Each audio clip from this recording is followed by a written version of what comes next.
C'est la dernière. Donc, Serge, c'est la dernière de la saison. Quand même. Et de l'année 2023, mais nous serons là en 2024, tout de même, avec 12 autres magnifiques bouteilles. Avec un grand plaisir, d'ailleurs. Mon cher Serge, on termine avec un vin rouge. Oui. Oui, et on est toujours à Bordeaux. Cette fois-ci, dans quelle région? Dans le précisément? Médoc. Dans le Médoc. Le Médoc. Le Médoc est probablement... Oh non, plus que probablement, la région la plus prestigieuse Finissant en de grand, la grande région. Oui, on finit en grand quand même.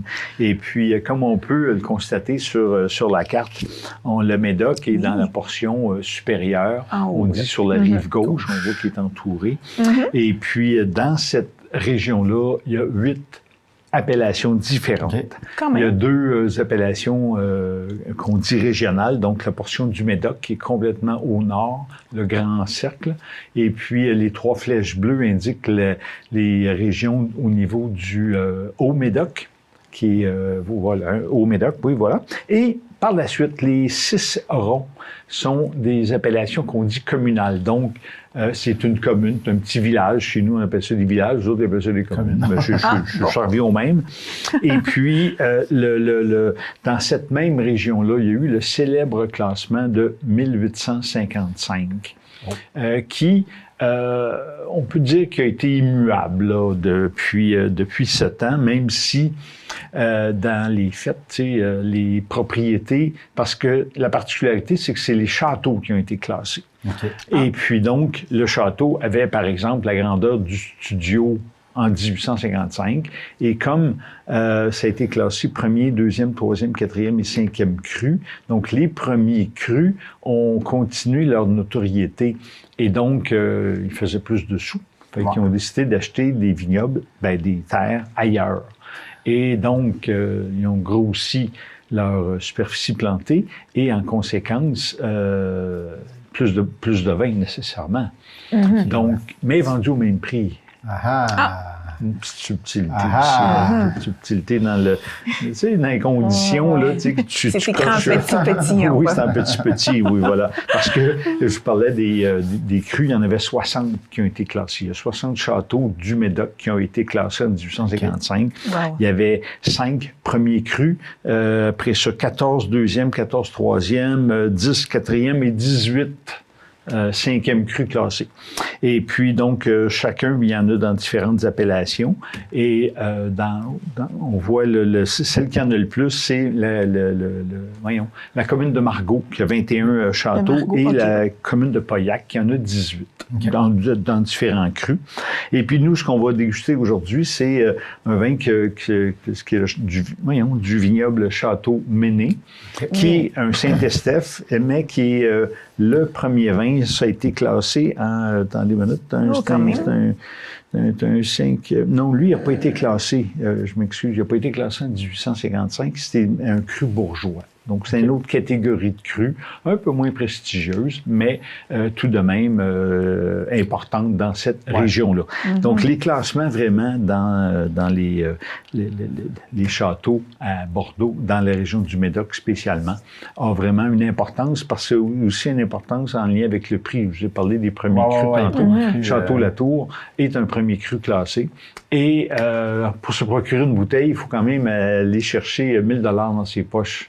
Au minimum. Au minimum. Dans les grands millésimes, c'est pour des grandes occasions. Oui, c'est ça, c'est clair. Ça, tout de même. On n'invite pas trop de monde parce qu'on ne veut pas trop le partager non plus. En même temps, c'est ça, parce que ça demeure toujours 750 ml dans la bouteille. Là, c'est ça. Oui, il n'est pas plus gros. Hein? C'est pas plus gros. Il n'est pas plus gros. Wow! Donc, voilà pour l'entrée en matière du Médoc et, comme je l'ai mentionné, invité au château de Méné. Et puis, c'est un vieux vignoble quand même. Ça, c'est quand même une certaine allure. Hein? Il y a de la verdure. Hein? Il y a de la verdure, en effet. Et puis, le château a été créé en 1662, mais c'était d'abord un couvent. Et puis, en 1919, ça devient plus un vignoble.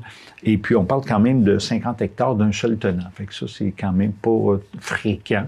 On a 50 hectares d'un seul morceau, une seule pièce de terre. Un peu comme le château Belsier que j'avais présenté plus tôt cette saison. Et puis, donc, on voit en plus... très bien situé, on est à côté de la Gironde, on peut le voir on voit les vignes et au fond, la ligne du fond, c'est la Gironde. Donc, on est vraiment très bien situé. Et puis, la Gironde permet un équilibre au niveau des températures, ce qui fait qu'on a un vin très important, de belle qualité, on va le voir tantôt. Et puis, la vinification s'effectue en cuve. Il y a des cuves inox, mais il y a surtout des cuves en ciment qu'on retrouve là.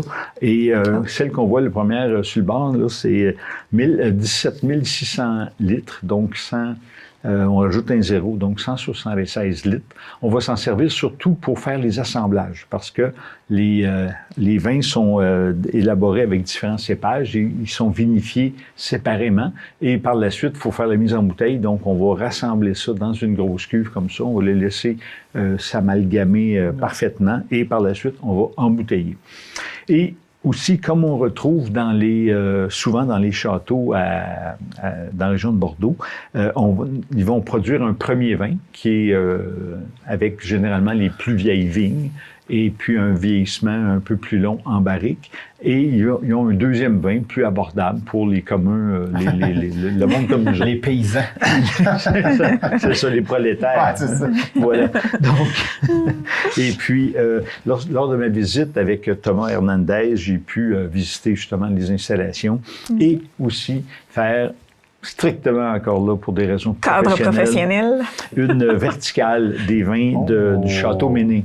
Okay. Et oui. Une verticale. Une verticale. Comme on peut voir ici, c'est le même vin, le Château Méné, qui est leur grand vin, mais de millésimes différents. Un 2011, un 2016, un 2019. Donc voilà, c'est ce qu'on appelle une verticale. C'est ce qu'on appelle une verticale. Ah, bien. Et donc, ça te permet de voir l'évolution du vin avec les années, parce que on s'entend qu'un 2011, ça a quand même ça a 12 ans d'âge. Donc, Et il y a vraiment une différence. Il y a vraiment une différence. La couleur va être un peu plus vers le grenat sur le 2011 que le 2019. Donc, un peu plus évolué, nécessairement. Et le goût aussi, au goût aussi, oui, exactement. On est plus sur le côté boisé ressort, plus le côté grillé. Alors, un petit peu moins de fruits. C'est plus des fruits qui sont cuits, alors que le 2019, lui, c'est des fruits frais. C'est vraiment différent.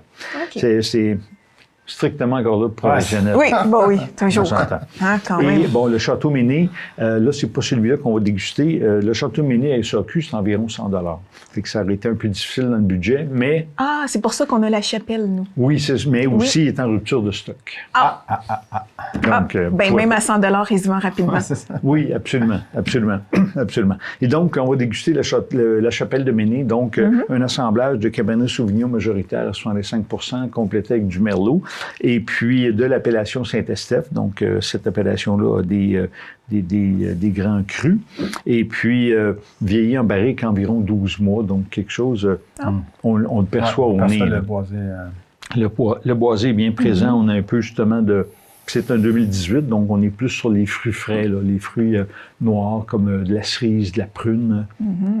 Et puis, donc, si on a une petite gorgée. Une petite.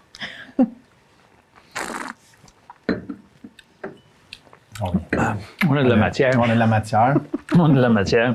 Il est trop bonheur, ça. Il y a de bonheur un peu.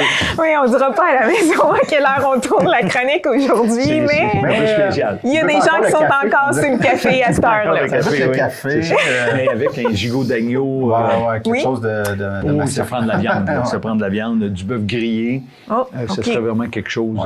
Un bel accord. Oui, avec une sauce champignon. Quelque chose qui a de la matière. On a des fruits quand même, tu sais. Oui, parce qu'on on est en 2018, comme vous mentionnez, un peu de fruits frais. Et puis, il faut quand même débourser 38 $ pour ça. Mais c'est pas pire pour un vin de paysan. Oui, c'est ça. C'est un paysan un peu plus une coche au-dessus. Oui, c'est ça, exact. Donc 38 $, par contre, par rapport à la qualité du vin, c'est un très, très beau rapport qualité-prix.